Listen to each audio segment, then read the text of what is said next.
Bienvenidos, queridos oyentes de Camino Sefarad, emisión de Vidas Largas en RCJ, la radio de la comunidad judía con el ayudo de Daniel por la técnica y presentada por Nicole Polge, Dora Coquen, Marcel Hasday y Yael Morciano. Todos nuestros cariños pour todos. Bienvenue, chers auditeurs de Camino Sefarad, l'émission de Vidas Largas diffusée sur RCJ avec Daniel à la technique, présentée par Nicole Polge, Dora Coquen, Marcel Hasday et Yael Marciano. Tuvimos la alegría, hace poco, de recibir nuestra amiga argentina Liliana Benveniste y su marido Marcelo. Hoy tenemos el gran placer de recibir una artista francesa, Yael Morciano, que cantó en nuestra fiesta aniversario de los 40 años de Vidas Largas en el espectáculo musical Los Sueños de Lala Zulica, escrito por Myriam Benarroch. Nous avons eu la joie de recevoir, lors d'une émission précédente, notre amie argentine Liliana Benveniste et son mari Marcelo. Aujourd'hui, nous avons le grand plaisir de recevoir une artiste française, Yael Morciano, qui, lors de notre fête anniversaire des 40 ans de Vidas Largas, a chanté dans le spectacle musical Les rêves de Lala Zulica. Voici, pour le plaisir, un extrait musical de ce spectacle.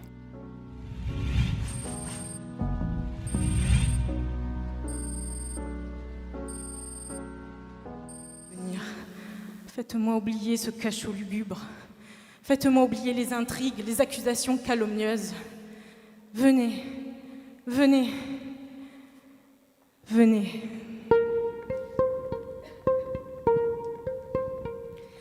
Qué lindo pelo tienes tú, Rachel. Qué lindo pelo tienes tú, Rachel. El pelo tuyo y el pelo mío juntos estarán las dos, Rachel. Qué hermosa frente tienes tú, Rachel. Qué hermosa frente tienes tú, Rachel.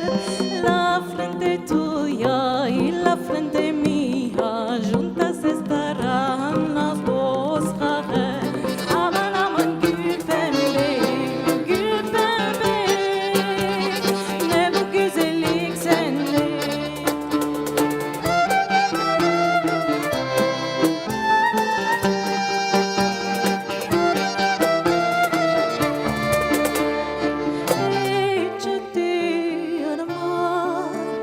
Échate al mar y alcanza, échate al mar.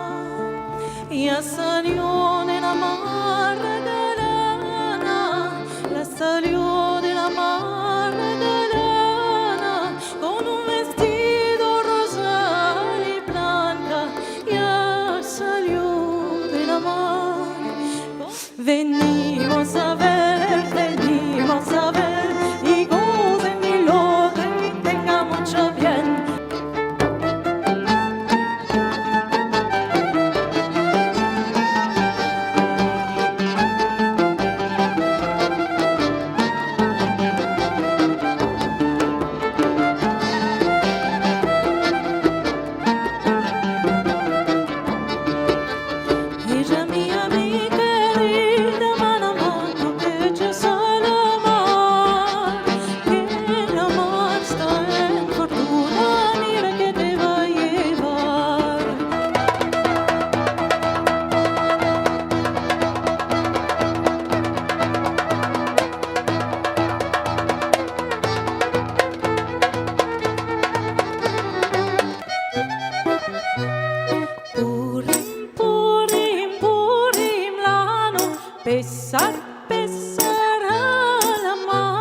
Yael, peux-tu nous présenter et nous parler de ton compagnie Transmosaïque?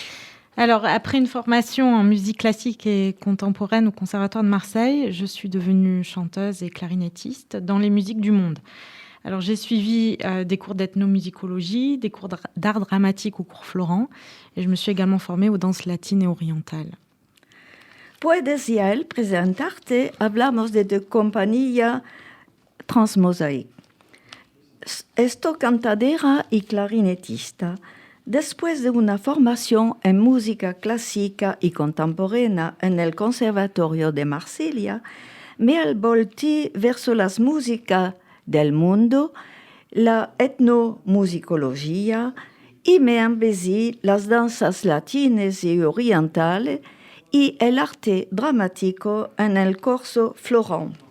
J'ai complété ma formation auprès de Susanna Weishahak, Françoise Atlan, Fouad Didi, Dorsa Femdani, et je poursuis actuellement une spécialisation dans les musiques klezmer, judéo-espagnoles et judéo-arabes. Afin de pouvoir promouvoir une culture attachée à mes racines séfarades et judéo-berbères, j'ai créé en 2011 le groupe de musique Mosaïque Klezmer et ensuite en 2019 l'association Transmosaïque. Completé mi formación con Susanna Weishahak, Florence Atlan y otros maestros y sigo actualmente una especialización de música klezmer, judeo-española y judeo-árabe. Para promover la cultura de mis raíces sefaradís y judeo-berber, fragué el grupo de música Mosaïque Klezmer en 2011 y en 2019 l'association Transmosaïque. Peux-tu nous dire quelles sont les actions, les représentations de ta compagnie Transmosaïque? Transmosaïque propose une découverte de l'histoire de peuples souvent contraints à l'exil et de patrimoine culturel menacé de disparition. La compagnie produit une fois par an un spectacle original en faisant appel à de grands artistes. ¿Puedes decirnos cuáles son las acciones de la compañía Transmosaïque? Transmosaïque proposa una descubierta de la historia de pueblos muchas veces obligados al exilio y los patrimonios culturales amenazados de desaparecer. Quelles ont été vos réalisations? Quel spectacle avez-vous produit? Alors, j'ai assuré la direction artistique, l'écriture et la mise en scène de 4 spectacles musicaux dans lesquels je joue et je chante. Ils comportent des chants traditionnels ou originaux et plus de 15 artistes y participent avec au violon et à la mandoline Charles Rapoport, au bouzouki Angelos Vetas, à la clarinette Laurent Clouet, à l'accordéon Lisbeth Perron et Gorgé Soumassou, au oud Gilles Finzi et Michel Suissa, à la contrebasse Mathis Regnault et Sylvain Plomet, aux percussions Nicolas de Rolin, François Colombon, également comme comédien Philippe Aza. ¿Cuáles son los espectáculos que hiciste? Escribí 4 espectáculos musicales e hice la dirección artística. Tenían 15 artículos musicantes y más. Charles Rapoport en el violín, Georges Chemachou en el acordeón, Sylvie Paumet contrabassa, Nicolas Derolin a las percusiones y yo, clarineta y canto. Musique. Nous allons maintenant écouter Yael nous chanter Morenica.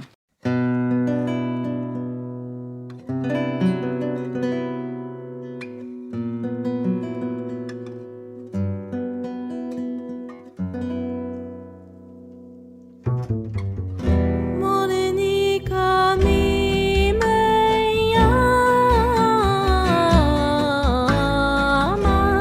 blanca yo nací y el sol del verano yo mise a mi ansi. Morenica, graciosica sos, tu morena, yo gracioso y ojos pretos tú.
Pourrais-tu, en quelques mots, nous parler de tes spectacles, de ces spectacles? Alors, Voix des diasporas, c'est un voyage unique qui puise son inspiration dans les musiques traditionnelles et qui retrace l'histoire des diasporas juives depuis l'Antiquité jusqu'au XXe siècle. Ces diasporas ont su conserver une grande partie des identités et de leurs traditions. On retrouve par l'intermédiaire des chants et de la musique la diversité des échanges interculturels qu'elles pouvaient avoir avec les pays d'accueil. Alors, on retrouve les langues des diverses escales géographiques qui vont se mêler dans le spectacle. Donc, on traverse l'Espagne, la Turquie, la Grèce, la Bulgarie, l'Algérie, la Roumanie, la Pologne et les États-Unis. Et c'est une création originale pour 5 artistes. ¿Cuáles son los espectáculos que hiciste? Voces de diáspora. Es un viaje que topa su inspiración en las músicas tradicionales judías, contando la historia de las diásporas judías desde la antigüedad hasta el siglo XX. Se topa con las canticas y la música, los intercambios culturales de los países de acolio, aguardando su identidad y sus tradiciones. El espectáculo se hace mezclando las lenguas de los diversos países, España, Turquía, Grecia, Bulgaria, Algeria y otros, desde la antigüedad hasta el siglo XX. Es una creación con 5 musicantes, violín, acordeón, contrabasso, percusión y clarineta. L'Aimé de tous, c'est une création qui rend hommage aux artistes de la Tunisie des années 20. Ce spectacle retrace le parcours de la jeune chanteuse, actrice et danseuse Habiba Msika, dont le talent favorise l'émergence du théâtre tunisien, la modernisation de la musique judéo-arabe et devient un symbole de fraternité entre les communautés. Alors, grâce à 6 artistes, ce spectacle permet de redécouvrir le répertoire musical profane tunisien du début du XXe siècle et de la musique judéo-arabe et plonge le spectateur dans l'ambiance des cafés chantants de l'époque. La querida de todos que escribí y metí en escena es un homenaje a los artistas de la Tunisia de los años 20. El espectáculo es el trayecto de una joven cantadora y bailadora, Habiba Msika, que favoreció la emergencia del teatro y de la música judeo-árabe, símbolo de la fraternidad entre las comunidades. Este espectáculo permite de descubrir el repertorio tunisiano del empecillo del siglo XX y da el ambiente de los cafés cantantes de la época. L'Orient Bal, qui fait redécouvrir l'âge d'or des cabarets orientaux des années 40 et 50 à travers des chansons d'artistes nés en Algérie et en Égypte. Alors, les chanteurs y ont modernisé la musique traditionnelle arabo-andalouse et développé des styles musicaux venus des Amériques ou d'Europe. Les rythmes maghrébins côtoient les rythmes cubains, argentins. Et ces artistes ont ensuite rejoint les cabarets parisiens qui sont devenus des lieux de rassemblement pour tous les exilés. C'est une création originale pour 5 artistes. L'Orient Baile hace revivir la edad de oro de las tabernas orientales de los años 40 y 50, con los cantos de artistas magrebinos de Algeria y Egipto que modernizaron la música tradicional con ritmos cubanos y argentinos. Estos artistas actuaron después en los cabarets de París ante los exilados que encontraban. Et enfin, Exilonde, qui présente le répertoire d'exil des Juifs d'Algérie, vécu par près de 140 000 personnes depuis près de 60 ans. Cette réalisation est un acte mémorial d'appartenance à la terre maghrébine. Il s'agit d'une création musicale originale pour un quatuor. Cette création comprend des compositions contemporaines d'Olivier Millot, petit-fils de Darius, et sur des poèmes écrits par des poétesses algériennes, dont un poème de Myriam Ben sur l'Inquisition qui se nomme Miroir espagnol. Exilonde es el repertorio de los 140.000 judíos de Algeria Exilados es una escritura memorial de la pertenencia a la tierra del Magreb, una creación contemporánea para cuatro, en canto acompañada con 4 musicantes que escribió Olivier Milot, nieto de Darius, sobre un poema de Miriam Ben sobre la Inquisition Espejo.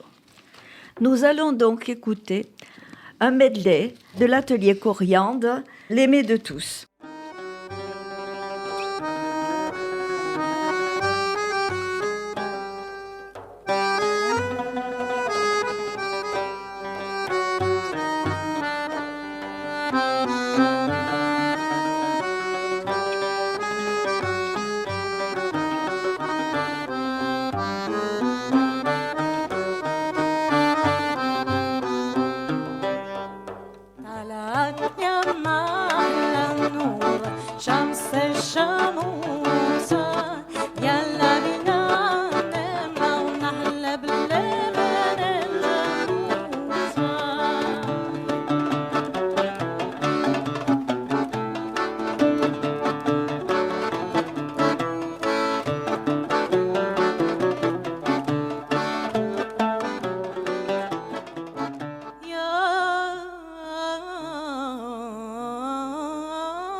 Quels sont vos projets? Je travaille en ce moment sur 2 créations en judéo-espagnol. Le projet Hanina, une création pour 4 artistes. Il actualise les chants de noces séfarades de l'ex-empire ottoman autour de la Turquie, la Bulgarie, la Yougoslavie, Rhodes et la Grèce, et affirme le mariage en tant qu'institution assurant la pérennité de la société séfarade. Diverses coutumes y sont évoquées, comme le choix du partenaire, la négociation de la dot, la préparation du trousseau, le bain rituel et les préparatifs de la cérémonie religieuse. ¿Cuáles son tus proyectos? Laboro en este momento en 2 creaciones en judío-español. El proyecto Hanina Creación con 4 artistas, cuento, clarineta, buzuki y percusiones. Los canticas de bodas sefardí del Imperio Osmaní, Turquía, Bulgaria, Yugoslavia, Rhodes, Grecia, aseguran la sobrevivencia de las tradiciones sefardí con distintas costumbres, el escogimiento de un paternario, la hechura del ashugar el mikvé. De un país a el otro, las músicas trocan. Yael, peux-tu nous parler de ton projet Esther? Alors, le projet En ce temps-là, Esther fait revivre une œuvre populaire séfarade 90 ans après sa première représentation à l'occasion de la fête de Pourim en 1932 au Théâtre d'hiver à Salonique. C'est un opéra séfarade créé à partir du drame biblique de Pourim, mêlant la langue française et judéo-espagnole en hommage aux populations séfarades victimes dès 1931 des violences antisémites et du régime nazi qui extermina plus de 45 000 âmes de Salonique. Y participe Philippe Aza, qui assure la mise en scène, le rôle de Mardoché et d'Aman, Salomon Elia dans le rôle d'Assuérus, au chant, à l'harpe et à la danse, Philippe Finzi au oud, Nicolas Dorolin aux percussions. J'interprète le rôle d'Esther et je chante, et un chœur figurera également dans le spectacle. En estos tiempos, Esther hace a revivir una obra sefarada. 90 años después de su primera representación para la fiesta de Purim, el 27 de marzo de 1932 en el Teatro de Invierno a Salónica. Esta historia de Purim, careteando francés y judío-español. Es un homenaje al pueblo sefarad que sufrió desde 1931 las violencias antisemitas. Philippe Haza es Mardoché, Aman y canto, Salomón Elia Assuérus canto, arpa y baile, Gilles Finzi oud y canto, Nicolas Derolin percusiones y coro, y yo estoy Esther y canto. Et maintenant, nous allons t'écouter dans Yo me enamoré de un aire. Io me enamoré d'un aire, io me enamoré d'un aire, d'una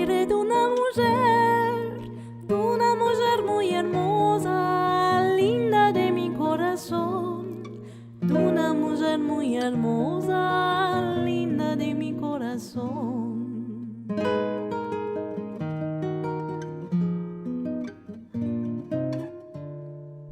Io me enamoré de noche, io me enamoré de noche, el lunaria me engañó, si esto era de día, yo no ataba amor, si esto era de día, yo no ataba amor.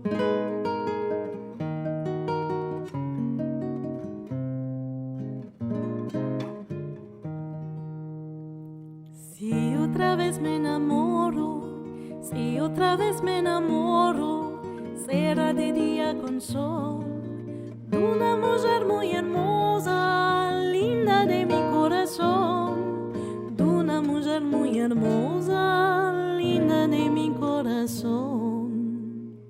Si otra vez me enamoro, será de día.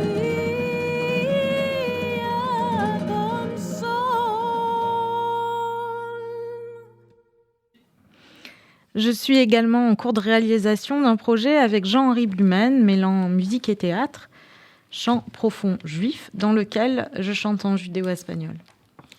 Estoy laborando a un proyecto de mezcla música y teatro, Cantos Hondos, donde canto en judío-espagnol.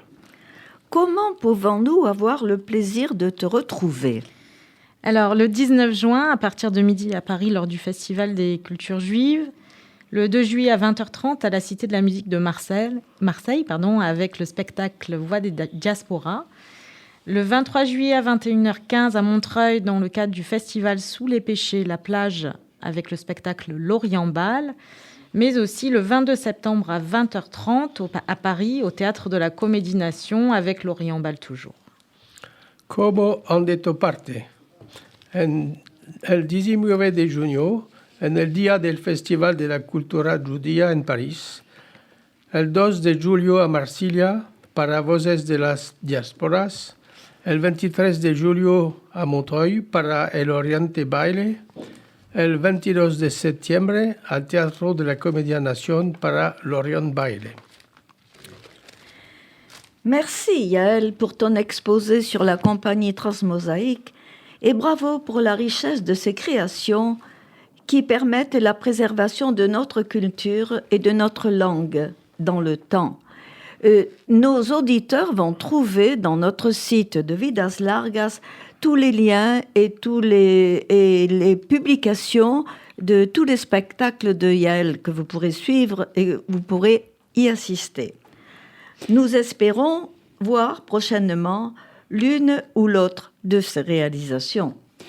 Gracias, Yael, por habernos presentado tu compañía Transmosaic y un grande bravo por la riqueza de tus creaciones que permiten la sobrevivencia de nuestra cultura y de nuestra lengua. Deseamos ver próximamente uno o más de tus réalisaciones. Je remercie l'association Vidas Largas de m'avoir invité à cette émission et je souhaiterais vraiment que se poursuive notre coopération aussi longtemps que possible. Nos auditeurs retrouveront toute l'actualité de la compagnie Transmosaic sur www.transmosaic.com et sur les réseaux sociaux Facebook et Instagram @transmosaic. Très bonne fin de journée à tous. Agradezco la Asociación Vidas Largas de me haber invitado a esta emisión y deseo que nuestra colaboración siga en el tiempo. Los oyentes pueden topar la actualidad de la compañía Transmosaic en www.transmosaic y en Facebook y Instagram. Et pour terminer, une dernière chanson, Dos Amantes, avec Yael Morciano.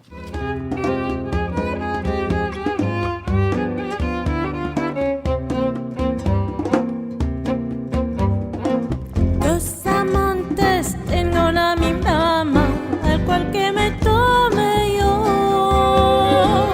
Dos amantes tengo la mi mamá, al cual que me tome yo. El uno es pantalonero, el otro es particular.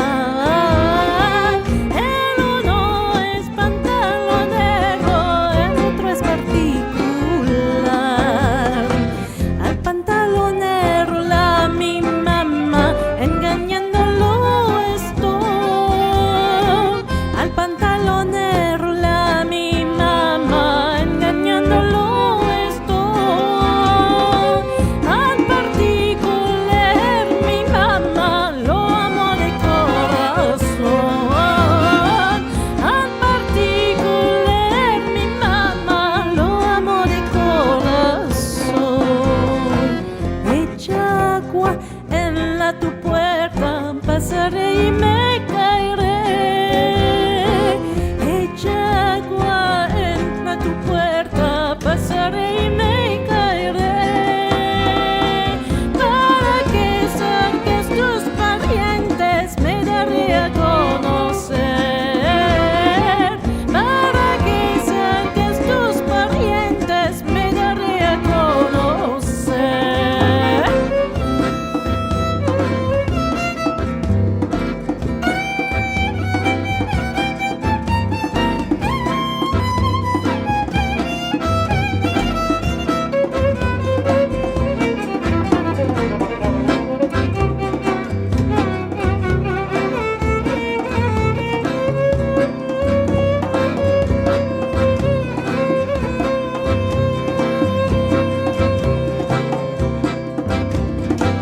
Entre dos montañas altas donde no engañaba yo. Entre dos montañas altas donde no engañaba yo.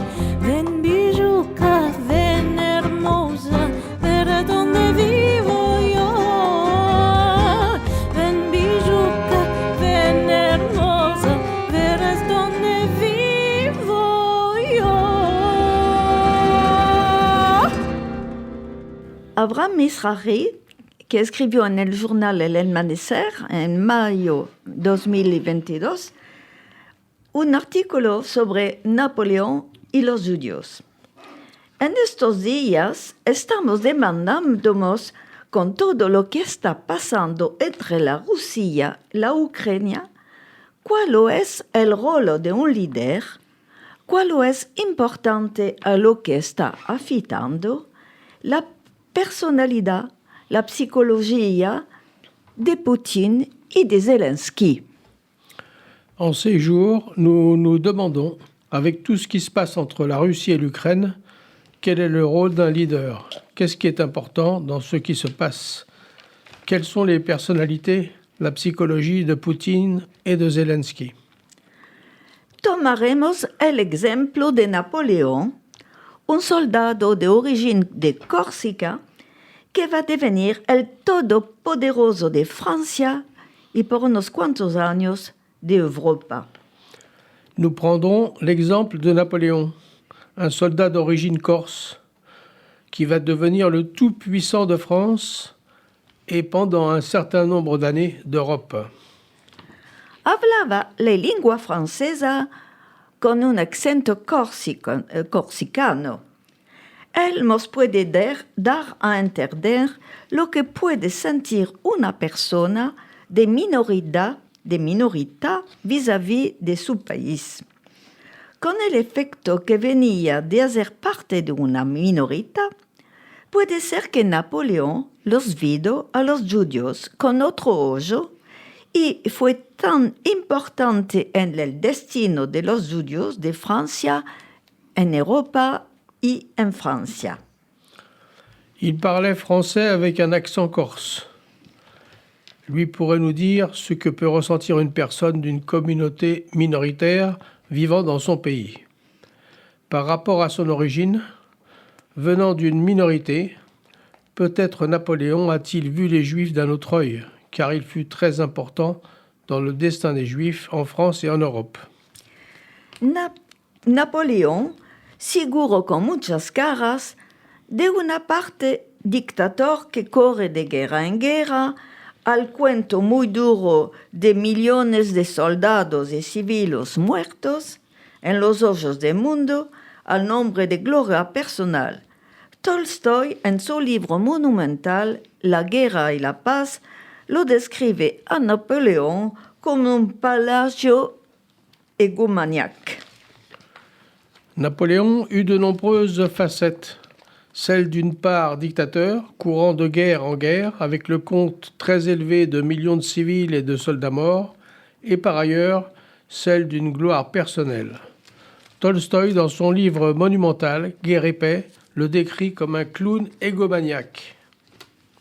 De otra parte, él es dirigidor que trae a la Francia el Code Napoleón, leyes que meten en orden el desorden después de la Revolución de 1789, el que permite elecciones en el país, que hace posible a las chicas las escuelas y la educación, el que trae personas de la academia en su expedición a Egipto, esta expedición que va a adelantar el mundo con la culture de l'Égypte antigua. Et maintenant, le chant du départ.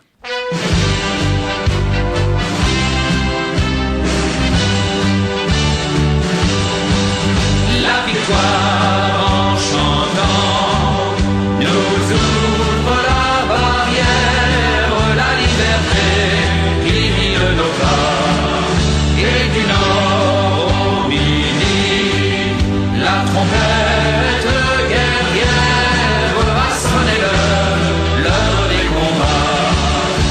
Trembler les ennemis de la France, roi ivre de sang et d'orgueil, le peuple souverain s'avance, tirant descendez au cercueil.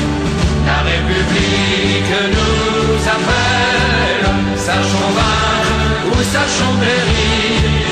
Un Français doit vivre pour elle, un Français doit mourir.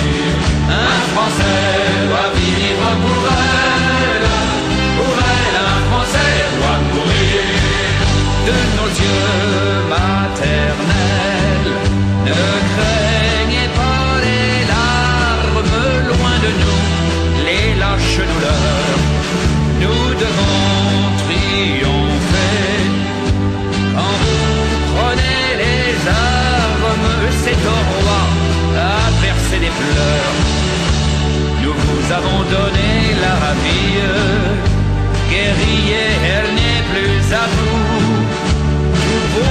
sont à la patrie.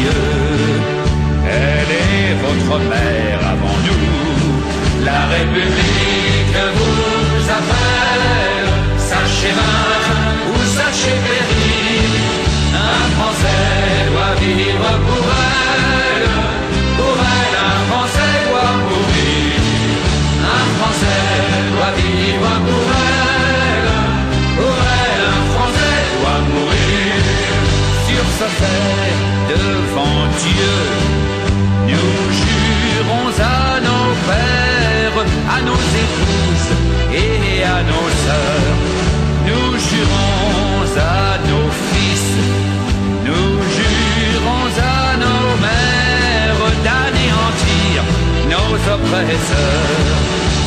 En tout lieu dans la nuit profonde, plongeant l'infâme royauté, les Français donneront au monde et la paix et la liberté.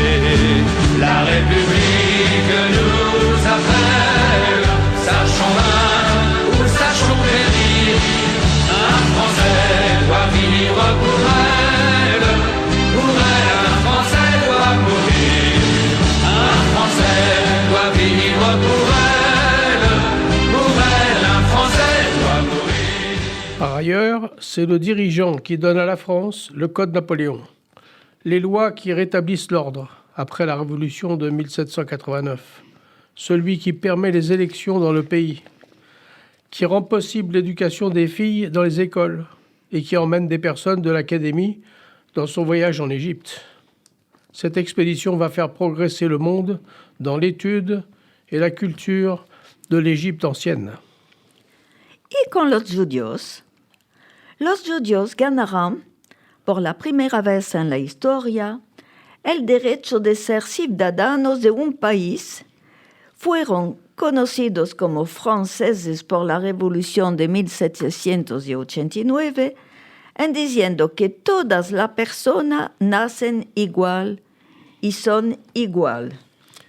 Et avec les Juifs vont obtenir pour la première fois dans l'histoire les droits d'être citoyens d'un pays. Ils furent reconnus comme français par la Révolution de 1789, disant que chaque personne naît avec les mêmes droits.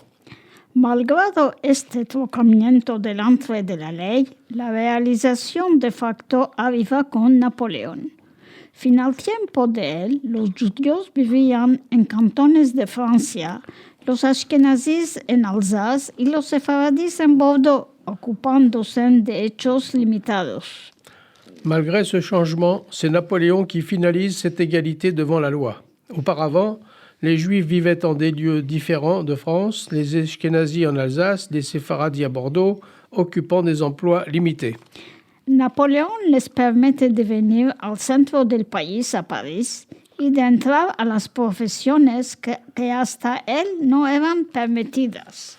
Napoléon leur permet de venir à Paris et d'occuper des emplois auxquels ils n'avaient pas accès auparavant. En sus palabras, los ve a los judíos como una nación habiendo de una nación y los organiza en un consistorio que existe hoy mismo, un órgano para dirigir las comunidades judías que consiste de 70 miembros, como el Sanedrín de los tiempos de la Tierra Santa, y a la cabeza de este consistorio reside el gran rabino. Il voit les Juifs comme une nation dans la nation et crée le consistoire, qui existe encore, un organisme de 70 membres pour diriger les communautés juives, comme le Sanhédrin du temps de la Terre Sainte, et à la tête de ce consistoire se trouve le grand rabbin. Estos actos tienen efecto no solo en Francia, mas en los países que Napoleón camina con su grande armée. En la Alemania, Heinrich Heine, el gran poeta judío-alemán, va a escribir que la emancipación de los judíos debe mucho a Napoleón y empezó con él. Ces actions ne se limitent pas à la France, mais dans les pays où Napoléon va avec son armée. En Allemagne, Heinrich Heine, le grand poète juif allemand, va dire que l'émancipation des Juifs doit beaucoup à Napoléon et commence avec lui. La misma cosa se pasa en Italia. La emancipación de los judíos italianos se ve en las ciudades de Roma, Milano, Padua y Venecia. En detalle la fin del gueto después de 281 años.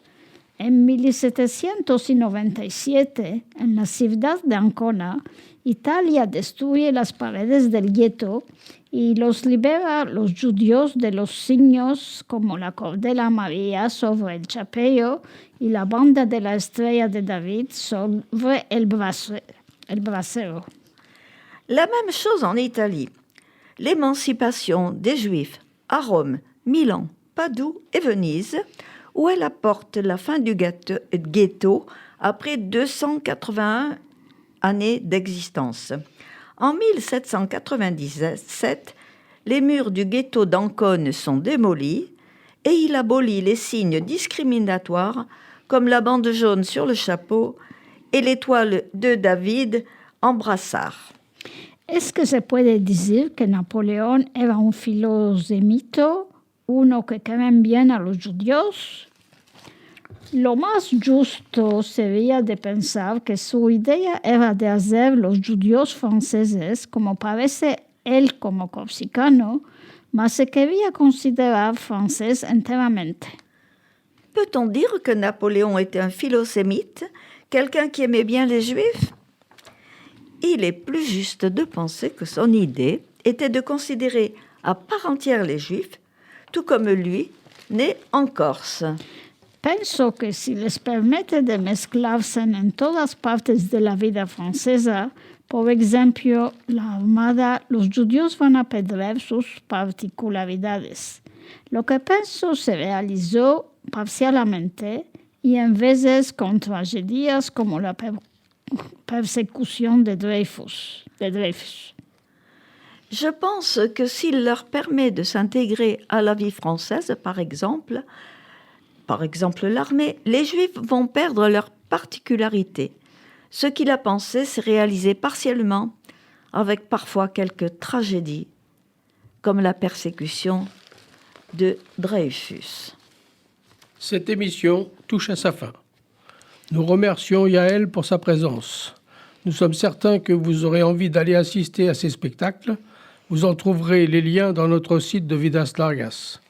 Merci à nos auditeurs pour leur écoute et nous vous donnons rendez-vous pour notre prochaine et dernière émission avant les vacances, le jeudi 23 juin, où nous aurons le plaisir d'évoquer la vie d'Atatürk. Agora se termina nuestra emisión. Gracias a Yael por su presencia. Estamos seguros que vaya a tener la gana de ver sus espectáculos. Los atadillos para verlos se topan en nuestro sitio de Vidas Largas. Gracias a vosotros por sentirnos, por escucharnos y a estar juntos la próxima vez para nuestra emisión, la del Cabo, que vamos a tener el 23 de junio, antes de las vacaciones.